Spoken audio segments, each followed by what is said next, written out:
Convolution educare YouTube চ্যানেলে তোমাদের স্বাগত। দেখো, আজকে আমি তোমাদেরকে এই কোডিং সম্বন্ধে কিছু জিনিস ডিসকাস করবো। মানে কোডিং জিনিসটা কি, বা কোডিং কাদের শেখা উচিত, কোডিং শিখে আমার ভবিষ্যতে কি লাভ হবে, এই জিনিসগুলো সম্বন্ধে আমি তোমাদের কাছে কিছু ডিসকাশন করবো। দেখো, প্রথমে হচ্ছে আজকের দিনে তুমি দেখবে একটা কোডিং বলে ওয়ার্ড এসছে, CODING, কোডিং।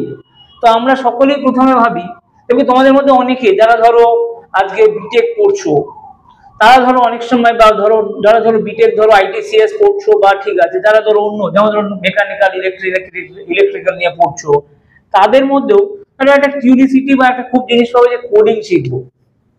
তো কোডিং জিনিসটা কি? কোডিং হচ্ছে কি না, আমরা ধরো এই যে ডিফারেন্ট ধরো সফটওয়্যার আমরা ব্যবহার করি বা অ্যাপ ব্যবহার করি, তো সেগুলোকে তো আমাদের তৈরি করতে হয়। তো সেগুলোকে তৈরি করতে গেলে আমাদের কি, আমরা জানি যে হ্যাঁ, আমাদের সেগুলোকে তৈরি করতে গেলে আমাদের প্রোগ্রামিং ল্যাঙ্গুয়েজের হেল্প নিতে হয়। এই প্রোগ্রামিং ল্যাঙ্গুয়েজের হেল্প নিয়ে কি, যেমন ধরো C++, জাভা, C#, আজকের দিনে দেখবে পাইথন খুব হটকেক এখনকার দিনে। তো এইরকম ধরনের বিভিন্ন ল্যাঙ্গুয়েজ দিয়ে আমরা কি করব না, আমরা ইনস্ট্রাকশন দিয়ে আমরা একটা সফটওয়্যার ডেভেলপ করার চেষ্টা করব। তো এই যে ধরো ডিফারেন্ট ল্যাঙ্গুয়েজ দিয়ে আমরা যে ইনস্ট্রাকশন দিলাম, সেই কনসেপ্টটাকে আমরা সাধারণত বলে থাকি কোডিং। এই কোডিং এর দ্বারা কি হয় না, আমরা প্রোগ্রামিং কনসেপ্ট শিখবো, বেসিক প্রোগ্রামিং কনসেপ্ট, কিভাবে কোড করা হয়, কিভাবে আমরা ইনস্ট্রাকশন দেবো মেশিনকে যে সে কিভাবে কাজ করবে। বা ধরো তুমি একটা সফটওয়্যার, যেমন ধরো তুমি আজকে দুটো নাম্বারের ধরো অ্যাড করতে চাইছো, ধরো 2 + 3 5, আমরা যোগ করে নিলাম, খুব ভালো কথা। তুমি একটা সফটওয়্যারের থ্রু দিয়ে কিভাবে জিনিসটা করবে, ধরো তুমি আজকে এক্সেলে তুমি ধরো ওপেন করলে, তুমি 2 আর 5 দিলে, ও অ্যাড করে তোমার 7 দেখিয়ে দিল। তাই এক্সেল কেউ তো নিশ্চয়ই কেউ এরকম ভাবে ইনস্ট্রাকশন দিয়েছে। তো কিভাবে ইনস্ট্রাকশন দিয়েছে সেই জিনিসগুলোই হচ্ছে কি বেসিক্যালি কোডিং।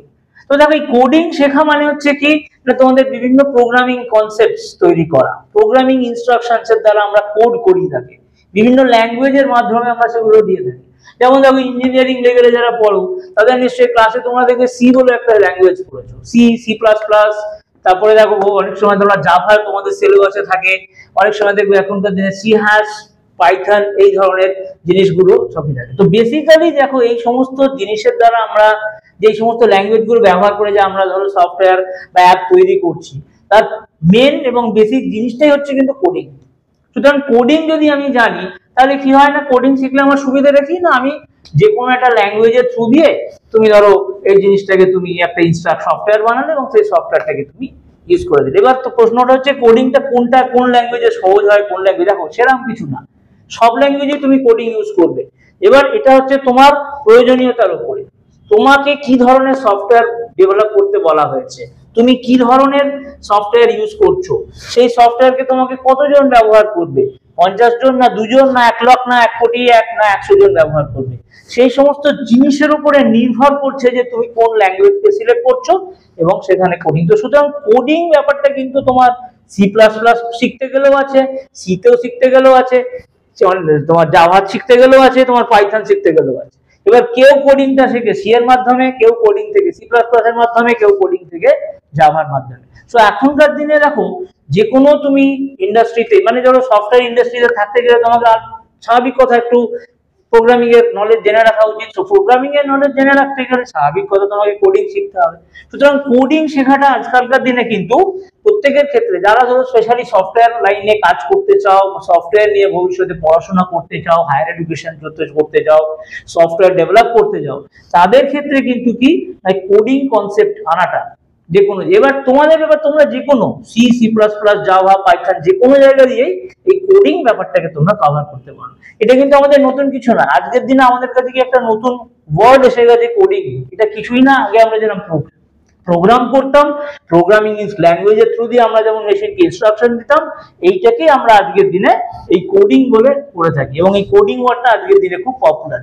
সুতরাং যারা দেখো ধরো বিটেক নিয়ে পড়াশোনা, যারা বিটেকে পড়ো, যারা ধরো বিভিন্ন ল্যাঙ্গুয়েজ তোমাদের সিলেবাসে আছে নিশ্চয়ই, তো সেই কোডিং এর মারফত সেই সমস্ত ল্যাঙ্গুয়েজকে শিখতে গেলে কি না, তোমরা এই কোডিং দিয়েই সেই জিনিসটাকে কভার করবে। সুতরাং coding is a very important thing. So চেষ্টা করবে যে এই কোডিং গুলোকে ভালোভাবে শেখার, যে কোনো ল্যাঙ্গুয়েজে। সবসময় মনে রাখবে কোডিং এর বেসিক ল্যাঙ্গুয়েজ হচ্ছে কিন্তু C and C++। C plus plus প্রত্যেকটা যে কোনো কোডিং কনসেপ্টকে কভার করতে গেলে আমার মতে সি এবং সি প্লাস প্লাস প্রথমে সি শেখা উচিত, তারপরে যদি অবজেক্ট ওরিয়েন্টেশন কনসেপ্ট আছে সেই অবজেক্ট ওরিয়েন্টেশন কনসেপ্টকে তোমাদের শেখা উচিত কার থ্রু দিয়ে, সি প্লাস প্লাস এর থ্রু দিয়ে। তারপরে তোমরা সেখানে তারপরে ভবিষ্যতে সেখানে জাভা শিখতে পারো, সেখানে পাইথন শিখতে পারো, তো সে সমস্ত জিনিস তো আছে। সুতরাং অবজেক্ট ওরিয়েন্টেশন কে অ্যাপ্লাই করতে গেলে থ্রু কোডিং এর মাধ্যমে সি প্লাস প্লাস কিন্তু একটা খুব ভালো এবং খুবই বেসিক এবং খুব পপুলার ল্যাঙ্গুয়েজ। তো এইভাবে আমরা আমাদের কোডিং জার্নি শুরু করতে পারি। তার আগেও ধরো সি প্লাস প্লাস শেখার আগে আমরা সি শিখতে পারি, সিতে আমরা একদম বেসিক প্রোগ্রামিং সম্বন্ধে আইডিয়া পাবো। এইভাবে আমাদের ডিফারেন্ট প্রোগ্রামিং ল্যাঙ্গুয়েজ শিখে আমরা আমাদের প্রোগ্রামিং স্কিলটাকে খুব স্ট্রং করতে পারি। এই জিনিসটাই হচ্ছে কি আজকের দিনে এই কোডিং যে পপুলার ওয়ার্ডটা সেইটাকে দ্বারা আমরা এটাকে কভার করতে পারি। আশা করি তোমাদের এই জিনিসটা আমি যেটা বললাম সেটা তোমাদের ভালো লেগে থাকবে এবং কিছুটা হয়তো প্রোগ্রামিং সম্বন্ধে তোমাদের কাছে একটা আইডিয়া পাবে, কোডিং জিনিসটা কি এই সমস্ত তোমরা একটা আইডিয়া পেতে